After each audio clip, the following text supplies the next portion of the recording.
Chairman PTI की Toshakhana case में जमानत ने मुल्क में सियासी भौंचाल पैदा कर दिया है।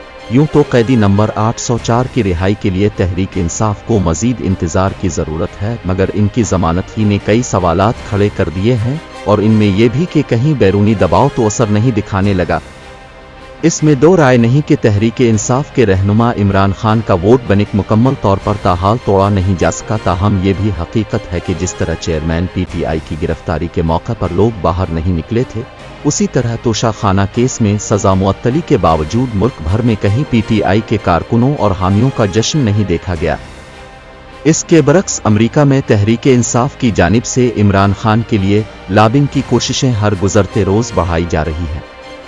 पाकिस्तान में इंसानी हुकूक की सूरत हाल को नाइजीरिया, बांग्लादेश, कंबोडिया और कोसोवो से बदतर करार देते हुए वजीर खारजा एंटोनी ब्लिंकन से कहा गया कि अगर अमेरिका इंसानी हुकूक का चैंपियन है तो पाकिस्तान की खबर क्यों नहीं लेता। अमेरिका में इस बार यह पहला मौका था कि सालाना कन्वेंशन के मौके पर अमेरिका में पाकिस्तानी डॉक्टरों की तंजीम अपना भी मुनक़सम नजर आई। डॉक्टरों की बड़ी तादाद ने गैर मामूली इक़दाम करते हुए चेयरमैन पीटीआई के लिए इंतहाई जज्बाती और मुतनाज़ा तकारीर से भरा अलहदा इवेंट कर डाला।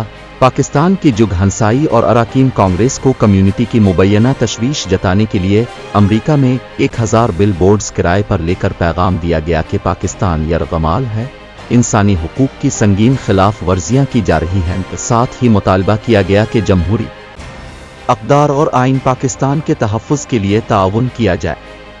रियासत टेक्सास में सैकड़ों गाड़ियों की रैली भी इसी मुहिम का हिस्सा थी।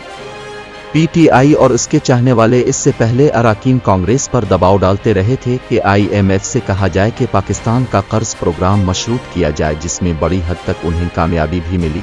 सख्त तरीन शराइत की सूरत में ये तोहफा मजीद महंगा भी पड़ा। सवाल ये है कि ओवरसीज पीटीआई अपनी लॉबिंग या अमेरिका में व्हाइट हाउस और बरतानिया में 10 डाउनिंग स्ट्रीट के बाहर मुजाहिरों से हासिल किया करना चाहती है।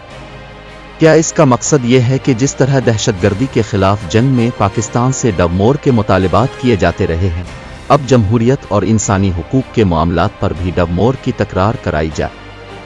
इस दबाव के नतीजे में सिर्फ मुल्क में बेयकीनी की सूरत हाल ही बढ़ेगी, जो मईशत की मजीद तनज़्ज़ुली का सबब बनेगी और आम आदमी जिसे इलेक्शन में ईंधन के तौर पर इस्तेमाल किया जाता है वो मजीद पिसेगा। ये सूरत हाल मुल्क की सियासी जमातों के लिए भी पैगाम है कि वो 90 रोज़ में इलेक्शन के लिए एक ज़बान हों और भरपूर इंतखाबी मुहिम चलाएं ताकि लोगों में शऊर बढ़े, अवाम को सुहाने सपने दिखाने के बजाय महंगाई का बम गिरने की हकीकत बताएं और मईशत को पटरी पर लाने का ठोस लायहा अमल दें। इंतखाबी मुहिम का भरपूर अंदाज से ताहाल शुरू न होना कई सवालात को जन्म दे रहा है, क्योंकि इस इलेक्शन में सबसे ज्यादा अहमियत वोटर्स के टर्न आउट की होगी। सियासतदानों से लोग मायूस हुए तो इंतहा पसंदों को जगह लेने का मौका मिलेगा। इस मुल्क में तकरीबन 2.5 करोड़ बच्चे स्कूल नहीं जाते। यही सूरत हाल रही तो 10 साल बाद जब ये जवान होंगे तो उनमें सियासी शऊर का तसव्वुर मुहाल होगा।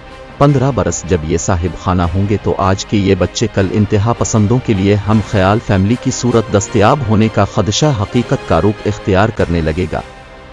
मुल्क को रोशन ख्याल, एतदाल पसंद, नया पाकिस्तान और खुशहाल बनाने की बातें अपनी जगह, लोगों का ये यकीन पुख्ता हो गया है कि सियासतदान महज अपने मुफाद के लिए हुकूमत में आते हैं और आम आदमी की जिंदगी में कोई नुमाया तब्दीली नहीं लाई जाती।